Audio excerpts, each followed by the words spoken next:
Assalamualaikum warahmatullahi wabarakatuh. Perkenalkan, nama saya Fitrayu. Saya Ratna. Saya Hartini.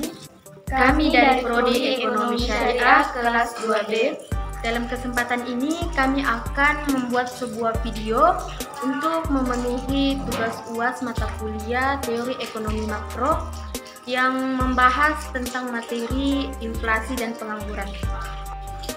Langsung saja ke materinya, yaitu inflasi, di mana inflasi ini adalah suatu kecenderungan meningkatkan tingkat harga umum secara terus-menerus sepanjang waktu. Adapun komponen yang perlu diperhatikan agar dapat dikatakan terjadinya inflasi yaitu: jadi yang pertama, kenaikan harga. Kemudian kenaikan harga itu bersifat umum, tidak hanya satu barang saja, tapi seluruh barang dan jasa. Kemudian berlangsung terus-menerus. Jadi seumpamanya sebelum inflasi kita berbelanja sayur-sayuran di supermarket dengan menggunakan uang 100.000. Bisa saja kita mendapatkan 5 jenis sayur-sayuran. Dan setelah terjadinya inflasi, kita berbelanja di supermarket dengan sayur-sayuran yang sama dengan harga 100.000 juga. Mungkin kita akan mendapatkan kurang dari sebelumnya. Bisa saja tinggal 3 atau 4 sayuran saja. Itulah yang dimaksud inflasi. Selanjutnya, adapun pandangan munculnya inflasi menurut yang pertama, kaum klasik. Kenaikan atau pertumbuhan jumlah uang beredar. Jadi semakin banyak uang beredar akan mengakibatkan tingginya suatu harga. Yang kedua, monetaris, kenaikan atau pertumbuhan jumlah uang beredar. Kenaikan jumlah uang juga berdampak pada output dan kesempatan kerja. Kemudian ada pandangan Keynes yang menyatakan bukan jumlah uang beredar saja, melainkan konsumsi, investasi, pemerintah, pengeluaran pemerintah, dan pajak juga mempengaruhi munculnya inflasi. Adapun sebab inflasi, yang pertama, inflasi tarikan permintaan. Inflasi yang terjadi akibat dari kenaikan permintaan agregat atau kelebihan permintaan.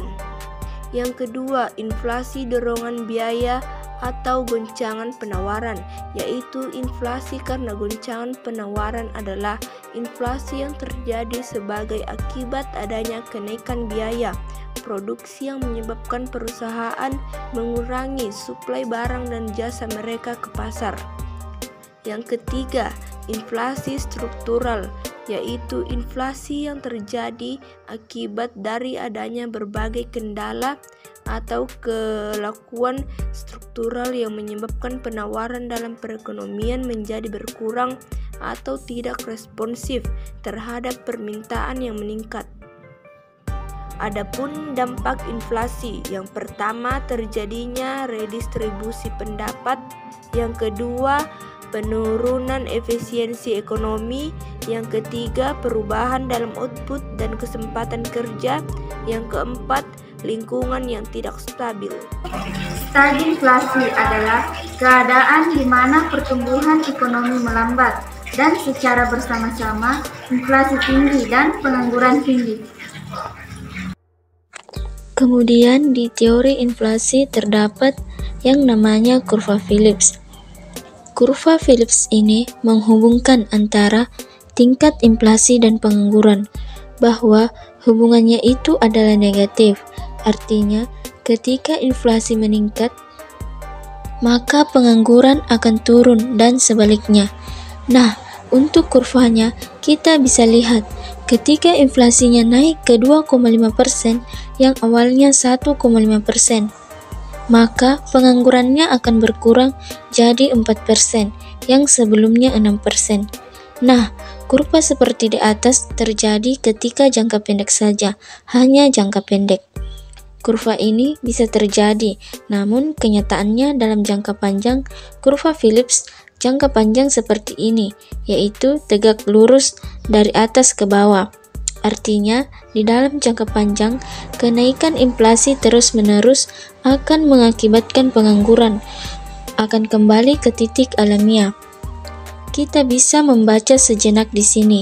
Di dalam jangka panjang, ada muncul kurva Phillips jangka panjang garis tegak lurus. Ini terjadi jika inflasi terus-menerus meningkat. Maka pengangguran akan kembali ke posisi normal. Artinya, ketika harga terus meningkat, pastinya suatu perusahaan ingin meningkatkan jumlah produksinya. Dengan cara apa mereka meningkatkan produksinya? Pastinya akan menarik karyawan, kemudian akan membantu mengembalikan ke posisi normal. Jadi, kalau awalnya di poin A, ketika inflasinya naik, maka penganggurannya akan turun. Tetapi jika terus naik, sepastinya perusahaan akan mengurangi karyawan, maka akan menambah pengangguran dan kembali ke posisi alamiah. Sekian dari video kami. Wassalamualaikum warahmatullahi wabarakatuh.